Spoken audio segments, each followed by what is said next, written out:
وہ لوگ ان میں سے جن لوگوں نے شرکت کی تھی جو سمجھتے تھے کہ یہ امریکہ نے بڑا غلط کیا ہے افغانستان میں آ کے، وہ لوگ ادھر بہت بڑی ایک غصہ آیا. ان کو تو نہیں آپ کنونس کر سکتے کہ اب یہ جہاد نہیں دہشت گردی ہے. 2002 کا الیکشن ہوتا ہے، اور اگر کسی کو شک تھا کہ یہ سارا جو پشتون علاقہ ہے یہ بڑا ناراض تھا کہ امریکہ جب افغانستان گیا، تو سارے 2002 کے اندر پشتون علاقے نے ایم ایم اے کو ووٹ دی، کیونکہ ایم ایم اے واحد پارٹی تھی جو کہہ رہی تھی کہ بہت برا ہوا. دوسرا خیر میں تھا، میری تو پارٹی چھوٹی سی تھی. ہم کہتے رہے اور یہ ایم ایم اے بھی کہتے رہے کہ یہ بڑا غلط کیا امریکہ نے، کیونکہ افغانستان کے لوگوں کو کلیکٹو پنشمنٹ دینے کی کیا ضرورت تھی. القاعدہ ایک گروپ تھا، لیکن ایک پورے قوم کو سزا دینا تو ایک بڑا ایک اس کے خلاف پاکستان کے اندر بھی بڑا عوام نے یہ پسند نہیں کیا، اور کافی غصہ تھا لوگوں میں، خاص طور پہ پشتون بیلٹ میں، کیونکہ وہ انہوں نے کنیکشن جو پشتون اس طرف ہے اور اس کا دوسری طرف قبائلی علاقے کا تو بارڈر ہی کوئی نہیں ہوتا تھا. ڈیورن لینڈ تو تھی کچھ نہیں، تو وہاں سے تو آمد و رفت رہتی تھی دونوں طرف. تو اس کا ایک ری ایکشن آیا، اور ری ایکشن عوام نے پشتونوں نے بتا دیا 2002 میں کہ وہ اس جنگ کے خلاف ہے. انہوں نے ایم ایم اے کو ووٹ دی، کیونکہ دونوں پارٹیز تو ڈرتی ہیں، بات ہی نہیں کرتی تھی امریکہ کے خلاف. یہ تو امریکہ کو اپنا وہ آقا مانتی ہیں، تو یہ تو بولی نہیں. تو جو بول رہی تھی پارٹی ایم ایم اے، ان کو قوم نے ووٹ دی، سارے پشتونوں نے. تو پتہ چل گیا کہ قوم کدھر کھڑی ہے. اب وہاں سے شروع ہوئی، جیسے جیسے ہم پڑھتے گئے امریکہ کی جنگ میں، وہ پھر وہاں دہشت گردی اس کا ری ایکشن آتا گیا. انہوں نے پاکستان کے خلاف جو پھر پہلی دفعہ 2004-05 میں ہم نے ٹی ٹی پی کا نام سنا. یہاں تو کوئی ملیٹنٹ طالبان نہیں تھے. جو جنگ لڑی تھی جو اس طرف مجاہدین اور طالبان نے، انہوں نے لڑی تھی سوویٹس کے اگینسٹ، تو یہاں تو کوئی ملیٹنسی نہیں تھی. تو آہستہ آہستہ پاکستان میں یہ دہشت گردی اور ملیٹنسی بڑھتی گئی. اور مجھے افسوس سے کہنا پڑتا ہے کہ میری طرح کے لوگ جب کہتے تھے کہ یہ بڑا غلط ہو رہا ہے، پاکستان کو نقصان ہو رہا ہے، مجھے طالبان خان کہا گیا. میں جب وہ امریکنوں کی جو افغانستان میں وہ کر رہے تھے، اس کو بار بار میں کہتا گیا کہ کوئی ملٹری سلوشن نہیں ہے، کیونکہ افغانستان کی اگر آپ تاریخ آپ پڑھ لیں تو آپ کو پتہ چلے گا کہ وہ کسی باہر والے کو ایکسیپٹ کرتے ہی نہیں ہیں. تو ادھر بھی کہتے گئے، تو وہاں اینٹی امریکن کا اور ہر قسم کی باتیں کی گئی. لیکن جو لوگ اس علاقے کو جانتے تھے، سب کو پتا تھا کہ یہاں جتنا آپ ادھر پڑھیں گے ادھر مشکلات ملک کے لیے بڑھتی جائیں گی. اب میں آتا ہوں کہ یہ پھر فاسٹ فارورڈ کر لیں. اچھا، اس سے پہلے میں کہوں گا ڈرون اٹیکس ہونے شروع ہو گئے، اور یہ 2006 سے ڈرون اٹیک 4 سے 5 سے آہستہ آہستہ بڑھتے گئے. ڈرون اٹیکس کیا ہوتا تھا کہ وہاں جا کے اٹیک کرتے تھے قبائلی علاقے میں، وہاں زیادہ تر بے قصور لوگ مارے جاتے تھے. وہ کیا بدلہ کس سے لیتے تھے؟ وہ آ کے پاکستان کی سیکورٹی فورسز پولیس کے خلاف بدلہ لیتے تھے. تو اس لیے میں نے ایک بہت واحد پولیٹیکل پارٹی جس نے ڈرونز کے خلاف دھرنا کیا، ہم نے پوری کیمپین کی، وزیرستان مارچ کی دھرنوں کے خلاف، یہ ڈرون اٹیکس کے خلاف. باقی یہ پارٹیز چپ کر کے بیٹھی ہوئی تھی اور ڈرتے تھے. آپ کو پتہ ہے ان کے تو پیسے باہر پڑے ہوئے ہیں، تو وہ تو ڈرتے ہیں بولتے ہوئے. جب آپ کی دولت وہاں باہر پڑی ہو تو خوف آتا ہے ان سے.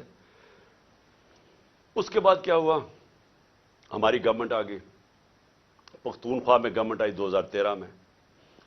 ہماری پولیس بری طرح ان کی کیجولٹیز ہوئی تھی، وہ ڈیمورلائز تھی. ہم نے پولیس کے اوپر پوری ریفارمز کی گئیں. آئی جی درانی صاحب کو ہم نے یہاں سے لے کے گئے مرحوم، وہ آئے وہاں، ہم نے پولیس کو ریفارم کیا، پولیس کمانڈوز کی ٹریننگ کروائی، پہلی دفعہ پولیس کمانڈوز کو ڈیولپ کیا. اور ادھر سے پھر فائٹ بیک ہوئی، اور پختونخوا کی جو پولیس تھی وہ پھر کھڑی ہوئی اپنے پیر پہ.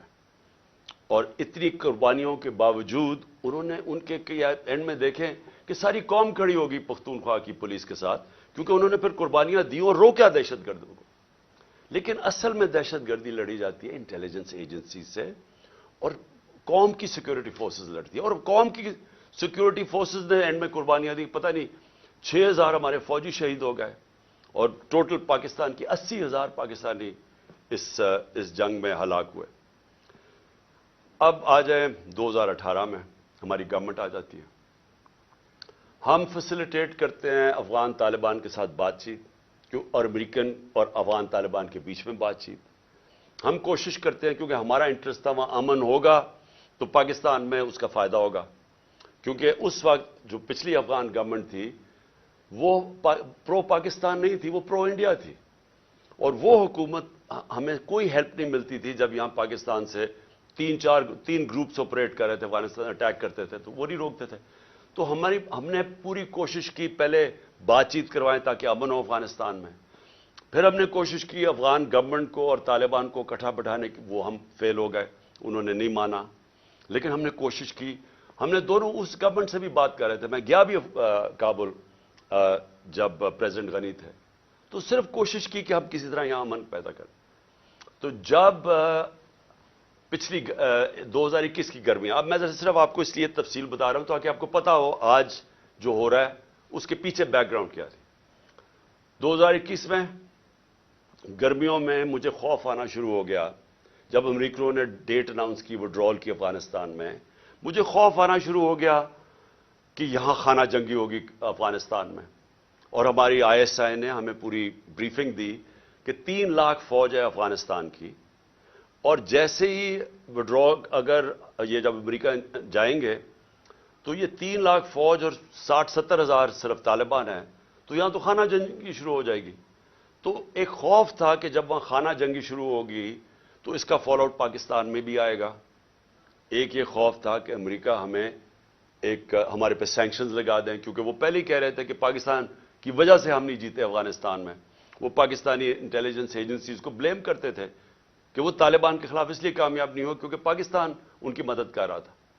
تو ڈر یہ تھا کہ ایک دفعہ سول وار شروع ہو گئی تو انہوں نے سارا ملبہ ہمارے پہ ڈال دینا.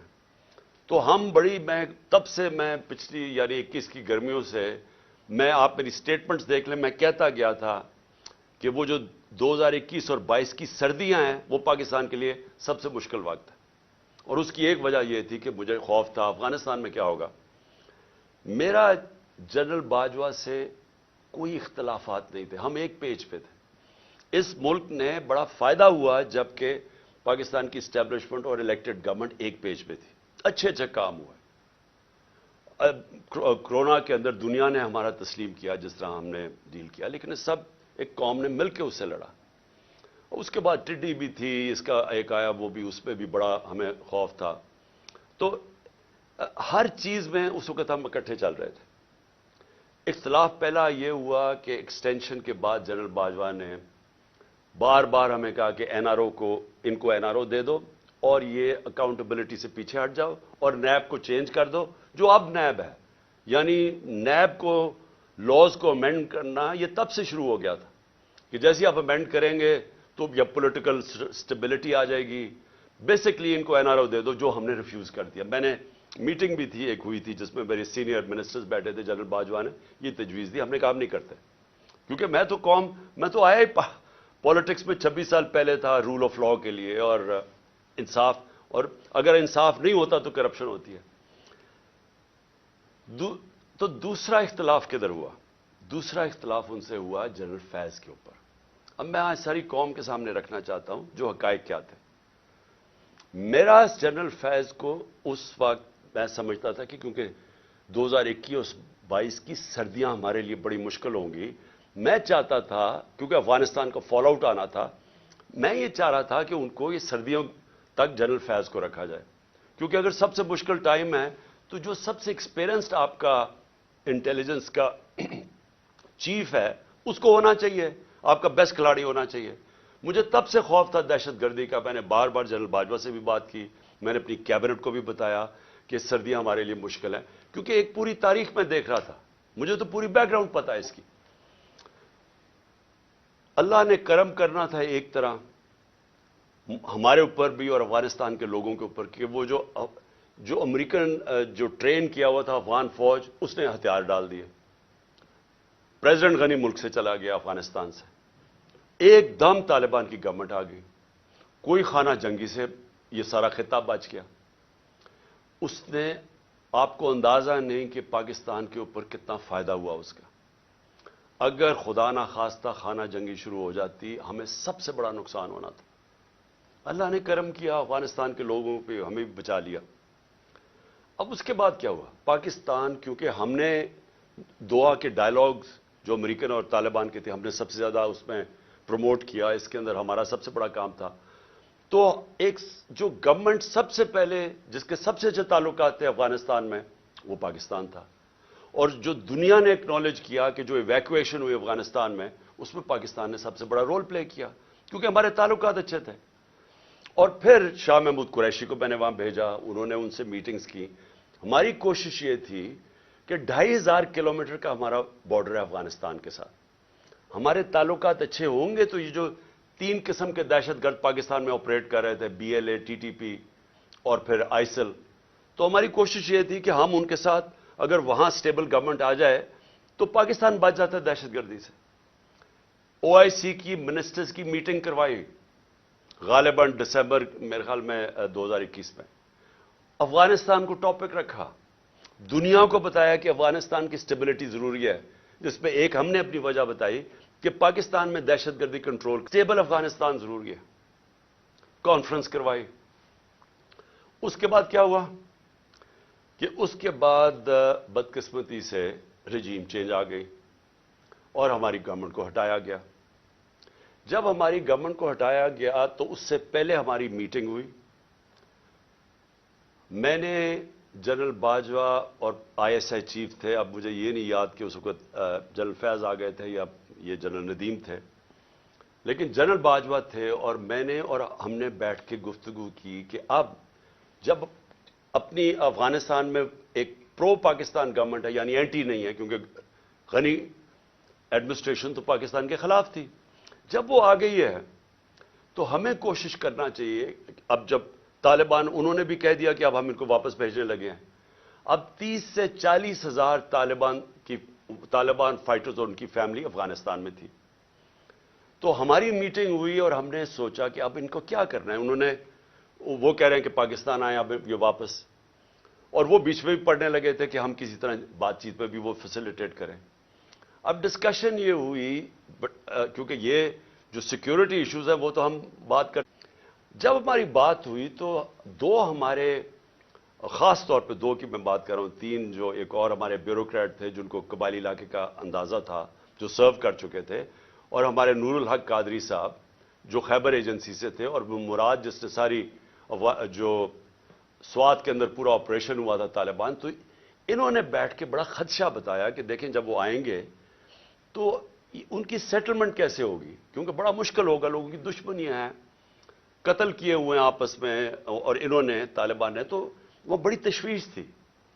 تو یہ فیصلہ کیا گیا کہ ہمارے جو قبائلی علاقے کے MNAs اور وہ بیٹھ کے ہماری سیکیورٹی فورسز فیصلہ کریں گی کہ ان کو ریہیبلیٹیٹ کیسے کرنا ہے.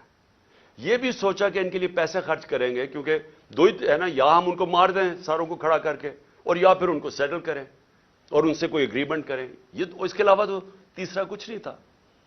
تو ہم نے ان سے یہ بات ہوئی, اور وہ بدقسمتی سے بات آگے بڑھی نہیں, کیونکہ اور چیزیں آ گئیں, اور آپ سب جانتے ہیں رجیم چینج کے اندر اور چیزیں آ گئیں. اس کے بعد ہماری گورنمنٹ چلی گئی. 2022 کی جون کے اندر ملاکنڈ کے اندر مسئلہ آ گیا, سوات کے اندر ایک دم طالبان کی وہاں کوئی آیا, اور وہ عوام کھڑی ہو گئی, ان کو بڑا کہ پھر سے وہی حال ہونے لگا جو کہ پہلے تھا, جدھر سوات کے لوگوں نے بڑی مشکل وقت گزارا. تو تب تشویش ہوئی, اور میں نے جون کے اندر پھر میٹنگ کی اپنے پختونخوا کے MNAs اور MPs کے ساتھ, KP ہاؤس کے اندر اسلام آباد میں میٹنگ کی, اور ان کو سب خدشہ تھا کہ یہ ایک نیا فینومینا پھر آ رہا ہے. یہ جو طالبان آ رہے ہیں وہاں سوات کے اندر جو ہو رہا ہے, اور پھر لیٹرز لوگوں کو آنے شروع ہو گیا کہ پیسے کے, اور پھر ہمارا ایک MP تھا اس کو گولیاں لگیں وہاں دیر کے اندر. تو سب سے میٹنگ ہوئی, اور ان کو خوف تھا کہ یہ ہو کیا رہا ہے. اور پھر ہم نے, کیونکہ ہماری گورنمنٹ تھی KP میں, ہم نے انہیں کہا کہ آپ بات کریں وہاں کے کور کمانڈر سے, اور کوئی اگریمنٹ کریں کہ یہ کیا ہو رہا ہے, یہ فینومینا کیا ہے, کیونکہ سمجھ نہیں آ رہی تھی. لیکن اس گورنمنٹ نے کوئی ان کو سمجھ نہیں تھی کرنا کیا ہے, نہ ہی ان کی کوئی توجہ تھی وہاں. انہوں نے جب جون میں وہاں سے خدشہ ہوا کہ یہ ہو رہا ہے, یہ کیا فینومینا ہے, کیونکہ بارڈر تو گورنمنٹ کے ہاتھ میں نہیں ہے پختونخوا کے. تو ان کے اندر کوئی کسی کو نہ سمجھ تھی, نہ کسی کا انٹرسٹ تھا. عجیب عجیب سی ان کی مزاحیہ سٹیٹمنٹس آئیں اور وہ ایشو وہیں کا وہیں رہ گیا. اب یہ ایشو آہستہ آہستہ بڑھنا تھا, اور اب جدھر یہ پہنچ گیا ہے, مجھے اب ہوا کیا, جب پولیس پہ جب یہ اٹیک ہوا مسجد کے اندر, تو ابھی وہ لوگ, وہ بیچارے, جو میں پھر سے آج سب کے سامنے, ہم سب کو تکلیف ہے کہ جس طرح کی ہم نے وہ سینز دیکھے ہیں, اور جس طرح وہ پولیس والوں کے اوپر ایک غصہ اور ایک غم طاری ہوا تھا, وہ ہم نے دیکھا سب نے. تو سوال ابھی یہ پوچھا جائے کہ گورنر کے پی نے ابھی تو لوگوں قبروں میں دفن بھی نہیں کیا, ابھی تو لوگ تکلیف میں ہیں, ابھی تو انالیسس ہی نہیں ہوا کہ یہ ہوا کیا ہے. گورنر کے پی خط لکھ دیتا ہے کہ جی الیکشن کو ڈیلے کیا جائے, ملک صوبے کا صورتحال ٹھیک نہیں ہے. اب میرا یہ سوال ہے کہ جو لوگ یہ اب سمجھ رہے ہیں کہ یہ جو دہشت گردی بڑھائی جا رہی ہے, اور جو پہلے سے بھی یہ پی ٹی آئی کی گورنمنٹ کے خلاف ہے, اور یہ الیکشنز کو متاثر کر رہی ہے, اور یہ الیکشنز ڈیلے کرنے کے لیے, تو گورنر نے تو خط سے یہی اسی طرف لوگوں کو, جس کا نہیں بھی سوچتا وہ ادھر چلی گئی ہے. کیا یہ عقل ہے کہ جب تک آپ نے پوری طرح دیکھا ہی نہیں اور پتہ ہی نہیں آپ کو سیکیورٹی سچویشن کیا ہے, سیدھا بیٹھ کے کہہ دیا کہ الیکشن ڈیلے کرو. جو پرو گورنمنٹ کے تجزیہ نگار ہیں وہ بھی شروع ہو گئے کہ جی الیکشن ڈیلے کیا جائے. تو کچھ تو سوچ لیں کہ لوگوں کے اندر جدھر پہلے ہی خدشات ہیں, ایک ٹرسٹ ڈیفیسٹ ہوا ہے کے پی کے اندر. پختونخوا کے لوگوں کو اعتماد چلا گیا ہے کہ یہ دہشت گردی ہے کیا. ہم سب جانتے ہیں کہ پی ٹی ایم کے کیا نعرے ہیں, اور جب پہلے سے خدشے ہیں تو یہ گورنر سٹیٹمنٹ دے رہا ہے کہ جناب الیکشن ڈیلے کر دیں. میرا سب سے بڑا سوال اب یہ کہ آج میں اس گورنمنٹ اور ان کے لوگوں سے پوچھنا چاہتا ہوں کہ جو ہمیں ذمہ دار ٹھہرا رہے ہیں, میں یہ پوچھنا چاہتا ہوں کہ میں اس کا تو جواب دے سکتا ہوں جب ہم اقتدار میں تھے. جب ہم اقتدار میں نہیں ہیں, یہ کہنا کہ کیونکہ اس دور میں انہوں نے یہ کیا تو آج یہ ہو گیا. سوال یہ ہے کہ ہمارے دور میں کیوں نہیں ہوا. 2013 سے ہماری گورنمنٹ تھی پختونخوا, جو سب سے بڑا صوبہ جو تباہی میں تھی. 2013 سے 18 تک ذرا دہشت گردی دیکھ لیں کہ پختونخوا میں کتنی ہوئی ہمارے دور میں, اور 2018 سے اب تک ہماری جب گورنمنٹ تھی, مجھے یہ بتا دیں کتنی دہشت گردی تھی. تو آج ہمیں یہ کہا جا رہا ہے کہ جناب وہ کیونکہ انہوں نے پتہ نہیں کیا کیونکہ آج دہشت گردی بڑھ گئی. یہ بالکل اس لیے ہے, اسی طرح ہے جس کے اوپر ابھی میں اس کے بعد آؤں گا کہ جناب انہوں نے پتہ نہیں آج جو معاشی بحران آ گیا اور جو تباہی مچ گئی ہے پاکستان میں, جو لوگوں کی امید ہی ملک سے چلی گئی ہے, جو معاشی حالات ہیں, تو وہ کہہ رہے ہیں کہ جی وہ ہماری وجہ سے ہوا ہے. ہم اس کے ذمہ دار ہیں جو ہمارے دور میں ہوا ہے. جب ہم پاور میں نہیں ہیں, ہمارے سے کیوں جواب پوچھ رہے ہیں. میں آج پھر سے میں بار بار کہتا رہوں گا, مجھے ان کا پتہ تھا کہ یہ نااہل اور کرپٹ لوگ, انہوں نے تو 30 سال حکومت کی اور ملک کو یہاں پہنچایا ہے. اور اب یہ کہنا کہ یہ جو جنرل باجوہ کی سوچ تھی کہ اب آ کے یہ ملک ٹھیک کر دیں گے, جو 17 سال میں سب سے بہتر پاکستان کی اکنامک پرفارمنس تھی, اس اکنامک پرفارمنس کے اوپر رجیم چینج کر کے ان کو لے آئے. میں بار بار جنرل باجوہ کو کہتا رہا اور میں نے واضح طور پہ شوکت ترین کو بھجوایا. میں اس لیے آپ کو کہوں گا کہ ہمیں پتا تھا یہ کیا ہونا ہے. میں ان کو جانتا ہوں 30 سال سے, جو انہوں نے کیا پاکستان کے ساتھ. یہ جو قرضے چڑھے ہوئے ہیں جب سے یہ آئے ہیں, ذرا دیکھیں انہوں نے, یہ امیر ہوتے جاتے ہیں, ملک مقروض ہوتا جاتا ہے. تو انہوں نے ملک کیسے ٹھیک کرنا تھا. جو ملک کو تباہی کی طرف لے کے جائے وہ ملک ٹھیک کیسے کر سکتا ہے. ان کے یہ جو نون لیگ کی 99 یہ گورنمنٹ چھوڑ کے گئے ہیں, ذرا دیکھ لیں کہ کیا حال تھا پاکستان کی معیشت کا, اور اب یہ جو 2018 میں چھوڑ کے گئے تب دیکھ لیں کیا حال تھا. تو اب ان کو جب ہمیں ہٹا کے ان کو لے کے آئے, انہوں نے اب ٹھیک کر دینا تھا ملک. چلتی ہوئی معیشت جو 17 سال میں اس کی گروتھ ریٹ, یعنی جو اکانومی میں دولت میں اضافہ ہو رہا تھا 5.7 اور 6%, آخری 2 سالوں میں کرونا کے باوجود. کرونا کا بھی میں بار بار آپ کو اس لیے یاد کرواؤں گا, یہ دنیا کے اندر اتنا بڑا ثانیہ صدی میں ایک دفعہ آتا ہے. اور دیکھیں گے پاکستان کیسے نکلا اس میں سے، اور پھر اپنے لوگوں کو، معیشت کو، سب کو بچا لیا، غریبوں کو بچا لیا۔ اور ہم جب وہاں سے جب اس کو بتایا جنرل باجوہ کو کہ یہ نہ کامیاب ہونے دیں، اور اس لیے کامیاب نہ ہونے دیں کیونکہ یہ نہیں سنبھال سکیں گے، اور وہی ہوا، جیسے ہی آئے ملک نیچے جانا شروع ہو گیا۔ مجھے بتائیں کون سا اتنا بڑا عذاب آیا تھا؟ کیا چینج آیا کہ دہشت گردی بھی اسپانوں میں چلی گئی اور یہ معیشت بھی زمین پہ چلی گئی؟ کون سا چینج آیا تھا؟ یعنی کوئی مجھے سمجھائے کہ ہمارا تو مسئلہ بنا ہوا تھا، تیل پہنچ گیا تھا $110 سے $115 بیرل، اب وہ آگے ابھی اوپر ہی بھی ہے تو $85 کا ہے۔ تو جب اصل تو مہنگائی تیل کی وجہ سے آتی ہے جو آپ امپورٹ کرتے ہیں، تو ہم نے تو جو انرجی کی قیمتیں وہ بھی اوپر گئیں، کموڈٹی سپر سائیکل جس کو کہتے ہیں اس کو بھی گزارا۔ 2.5 سال ہم IMF کے نیچے تھے، IMF کے پروگرام سے بھی گزرے۔ اس کے باوجود اگر ہم یہ پاکستان کی دولت میں اضافہ کر سکتے ہیں، انڈسٹری بھی گرو کر رہی تھی، کسان بھی خوش تھا، سروسز بھی اوپر جا رہی تھی، فیوچر ٹیکنالوجی اس میں گروتھ آ گئی تھی، ہمارے ٹیکس کلیکشن بڑھ گئے تھے، ہمارے record tax collection, overseas Pakistani کو اعتماد تھا ہمارے پہ، وہ ریمیٹنسز ریکارڈ بھیج رہے تھے $31 ارب کی، تو یہ آتے ساتھ ہی آج نیچے کیسے پہنچ گئے؟ یہ ہونا ہی تھا۔ اور میں آپ کو صرف یہ بتانا چاہتا ہوں کہ آج ہم کدھر جا رہے ہیں۔ میرے سے وہ چیزیں پوچھیں جب میں اقتدار میں تھا، اگر یہ نہ ہٹاتے پھر ہم ذمہ دار تھے۔ اگر یہ نہ سازش کر کے، یہ جو شہباز شریف اب بولتا پھرتا ہے، کیوں آپ نے سازش کی تھی کہ اگر آپ کو اتنا خوف تھا، ہماری تیاری نہیں تھی، ملک کے حالات بہت برے تھے، ہمیں رہنے دیتے، 1 سال، 1.25 سال، 1.5 سال رہ گیا تھا، ہم ذمہ دار تھے۔ پھر ہم اس کے ذمہ دار کیسے ہو جو آپ آ کے ملک کا بیڑا غرق کر کے رکھ دیا ہے، ہر طرح ملک نیچے لے گئے ہیں۔ مجھے یہ ذرا یہ سمجھائیں کہ 90 روپیہ گرا ڈالر کے مقابلے میں، 90 روپے، کیا اس کے ہم ذمہ دار ہیں؟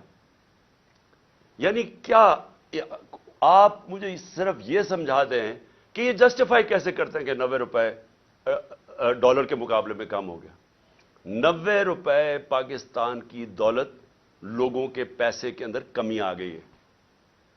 یعنی جب آپ ڈالر اوپر جاتا ہے تو آپ کے روپے کی جب قیمت نیچے جاتی ہے تو آپ کی خریدار کی قیمت نیچے چلی جاتی ہے، اس سے جو چیز آپ باہر سے امپورٹ کرتے ہیں وہ سب مہنگی ہو جاتی ہیں۔ اور اس کا جب اثر آئے گا، جب 90 روپے آپ گراتے ہیں، آپ گرتا ہے کہ آپ کی نااہلی کی وجہ سے، اس کا اب اثر کدھر آ رہا ہے؟ ہر شعبے پہ اس کا اثر آ رہا ہے۔ سب سے پہلے مہنگائی، آج لوگوں کا سب سے بڑا مسئلہ مہنگائی بن چکا ہے۔ لوگ، تنخواہ دار لوگ آج سوچتے ہیں کہ ان کی تنخواہ میں کیسے گزارا ہوگا، اور ابھی پوری مہنگائی آئی نہیں ہے، ابھی تو اثر یہ جو آخری 35 روپے گرے ہیں، ابھی اس کا اثر نہیں آیا۔ ابھی تو جو پٹرول اور تیل کی قیمتیں بڑھی ہیں، جو انہوں نے پٹرول اور ڈیزل بڑھایا ہے 35 روپے لیٹر، ابھی یہ اور بڑھنا ہے، کیونکہ جو روپیہ گرا ہے اس کا ابھی آپ کو اثر آئے گا، کیونکہ جو باہر سے چیزیں مہنگی ہوں گی۔ اور یہ کیسے مجھے بتا سکتے ہیں کہ 16 ارب ڈالر کے ریزروز چھوڑ کے گئے تھے، آج 3 ارب ڈالر کے تقریباً رہ گئے؟ تو کیا اس کی 9 مہینے میں یہ ہوا ہے؟ تو پھر سے میں کہتا ہوں، کون سی قیامت آئی تھی کہ ملک کو یہاں پہنچا دیا؟ اور میں عوام کو بتانا چاہتا ہوں کہ ابھی جو مہنگائی ہے ہمارے دور میں، جو کہ عوام کو، لوگوں کو افیکٹ کرتی ہے، اسے کہتے ہیں سینسٹیو پرائس انڈیکس۔ کھانے پینے کی چیزیں جو گھروں میں، آپ کی کچن میں، آپ کو جو عام لوگ، جو سفید پوش، جو تنخواہ دار، جس کو لوور مڈل کلاس کہتے ہیں، جو مزدور ہیں، ان کو سب سے زیادہ افیکٹ کرتی ہے، جس کو کہتے ہیں SPI، سینسٹیو پرائس انڈیکس۔ ہمارے دور میں 16% تھی، آج وہ پہنچ گئی ہے تقریباً 40%، اور یہ رکنے نہیں لگی، کیونکہ ابھی اس کا پورا اثر آیا نہیں ہے جو روپیہ ہمارا اتنی تیزی سے گرا ہے۔ اس کا مطلب چیزیں جب اور مہنگی ہوتی جائیں گی، یہ لوگوں کے لیے اور مہنگائی بڑھتی جائے گی۔ اس کے بعد یہ صرف یہ تیل اور ڈیزل نہیں بڑھا، اور اس کا بھی اثر آئے گا. گیس بڑھنے والی ہے، بجلی بڑھنے والی ہے. بجلی یہ دگنی کر چکے ہیں، ہمارے جانے کے بعد دگنی اس سے زیادہ بڑھنے والی ہے. اور جو ہمارے قرضے ہیں، 9 مہینے میں ہمارے قرضے کتنے بڑھے ہیں؟ 10,000 ارب روپیہ. 10 ٹریلین روپے ہمارے قرضے بڑھ چکے ہیں جب سے یہ آئے. اور انہوں نے کیا کیا؟ ایک کارنامہ کیا، اپنے سارے کرپشن کے کیسز ختم کر دیے. عوام کا انہوں نے جو حال کیا وہ آپ سب کے سامنے ہے. عوام کو دھکیل دیا ادھر جدھر 8 لاکھ ہمارے پروفیشنلز ملک چھوڑ کے چلے گئے ہیں، امید کھو بیٹھے ہیں. عوام ادھر پسی ہوئی ہے، اور انہوں نے 1100 ارب روپے کے اپنے کرپشن کیس ختم کیے. ان کو نہ فکر تھی دہشت گردی کی، نہ انہوں نے اس کے اوپر ٹائم لگایا. معیشت کی ان کو سمجھ نہیں تھی، اور یہ جو ان کی نااہلی تھی وہ سامنے آ گئی ہے. اور اپنا صرف جدر کامیابی سے جس کام کے لیے آئے تھے، اپنے سارے کرپشن کے کیس ختم کر دیے، جس کو ہم NRO2 کہتے ہیں. جو ملک سے ایک غداری کی تھی جنرل مشرف نے، جب ان کی چوروں کی بڑی چوری معاف کی تھی 2008 میں، اور ایک یہ دوسری جنرل باجوہ نے یہ جو ان کو NRO2 دیا ہے، یہ سب سے بڑی غداری ہے کہ آج دروازے کھول دیے ہیں بڑی چوری کے، وائٹ کالر کرائم کے دروازے کھول دیے ہیں. کیونکہ نیب تو انہوں نے ختم کر دی ہے، FIA ختم کر دی ہے. ان کا صرف کام ہے سیاسی انتقام لینا. اور میں جو تیسری آج چیز بات کرنا چاہتا ہوں، 3 چیزوں پہ میں نے آج بات کرنی تھی.